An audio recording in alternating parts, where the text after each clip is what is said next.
Hey everybody, Cinephile Mike is here, and it is the start of a new theme week.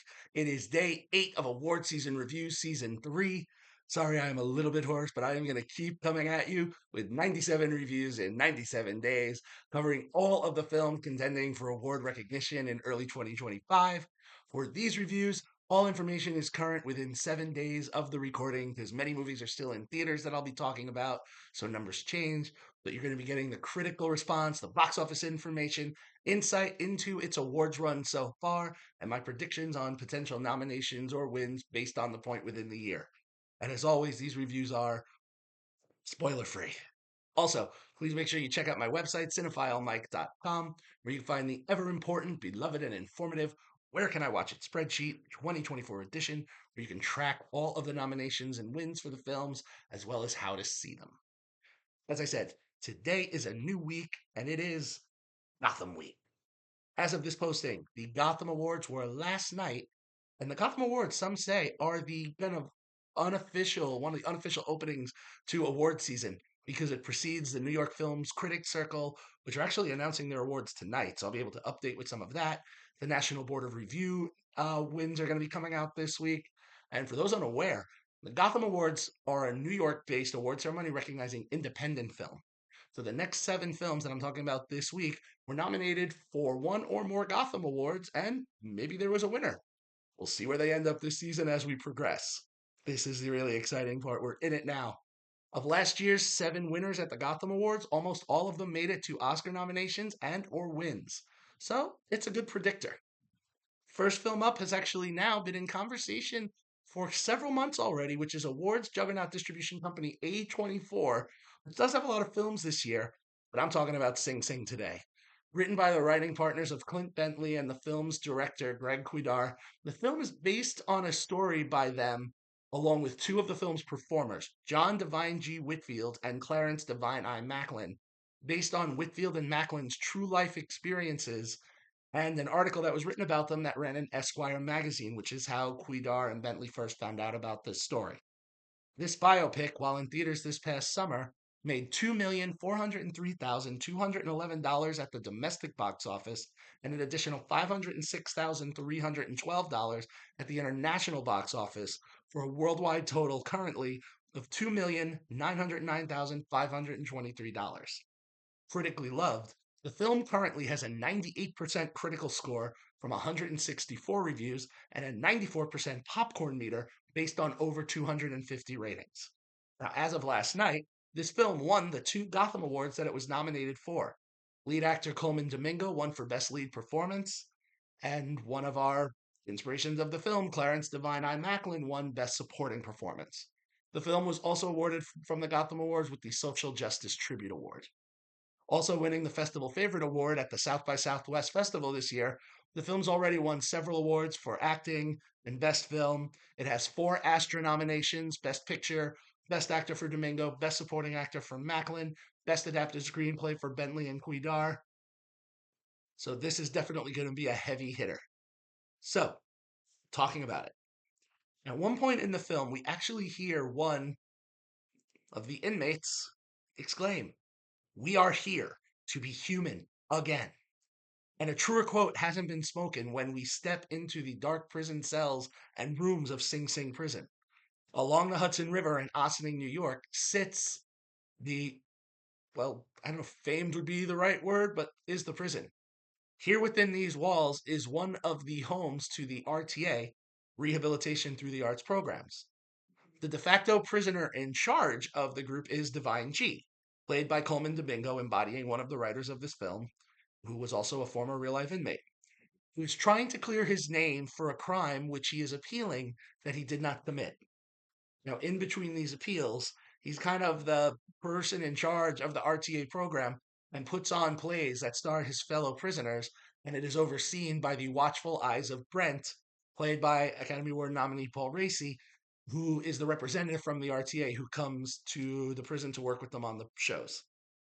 So we kind of see a production at the beginning that was a great success. That opens the film. And we see Divine G is now getting ready for the next one, which is going to include performances with Mike, played by actor Sean San Jose, who's Divine G's right hand man and neighbor at the pen, and several others portrayed by real life former inmates. I know I referred to it as the pen. That's how they refer prison, pen, universal. Not trying to insult anybody here. Um, as they prepare, another inmate, a drug dealer known by the name Divine Eye, who's Macklin playing himself, wants to get involved and shows himself to be quite adept at performing and even a bit threatening to our usual lead, Divine G.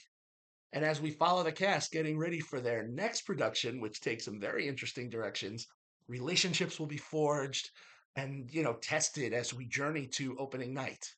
And in the midst, some of our group may tragically not make it to that next opening night, and we will begin to see how these experiences are impacting all the participants in this program. Here's the thing, this film's power is the beauty in the simplicity. There's not a traditional narrative for this feature, but really a true character study. All of the cast is outstanding in their portrayals, led by Domingo in another powerhouse performance. Coming off the heels of last year's nomination for Rustin, it's no surprise that he's able to command every moment he is on screen. As we follow him trying to put this production together and trying to work on his appeal and some other events, he it's his expressions. You feel everything. I mean, this is a mini spoiler, but it's in the trailer if you've seen it. At one point, at one of the appeals, he's pleading his case, and someone on the board asks him, "Are you acting at all in during this interview?" And wow, I'm lost for words. And these reviews are scripted, but I'm kind of at a loss. Supporting Domingo here. I mean, Macklin makes a star-making turn. Being one of the former real life inmates in the film, he really has an authority on screen, reliving that. And when he has those toe to toe moments with Domingo, there's a real threatening and menace and an uncomfortableness. So, the chemistry, the electric chemistry between these two is excellent. Racy a delight in his Oscar nominated turn in Sound of Music, Sound of Metal. Sorry. Sadly doesn't have as much to do here, but he does provide to be the anchor that's needed as he's working with this ragtag group of performers. I have to say, co-writer and director Kwedar, learning about the program from the Esquire article, he really worked with this team to really present a truly captivating story of what life inside was like, and also while showing the healing power of arts, which you can't undervalue enough. So, this film was filmed at real decommissioned prisons, which must have made the work for cinematographer Pat Scola possibly difficult, but the results are very well earned. I mean, you really feel the claustrophobia of the setting, which when we get to some of these RTA performances, all the more enjoyable. Now, when it comes to additional awards run, this film, there are several categories I could say that this one is vying for. I have to say, really briefly, I had the opportunity to see this film when it had its UK premiere when I was covering the Edinburgh Film Festival. And I had a chance to sit down and interview writer director Kwedar to learn about the making of this film.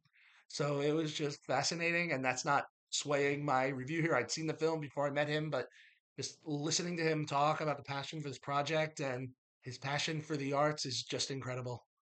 There have been other films that have come out since that could threaten Sing Sing's Oscar chances, but I really think it's going to come back to the forefront. The two Gotham wins last night is the three, I should say, is going to help. Um, so here's where I think it's going to fall Oscar wise. That's all I'm going to hone in on.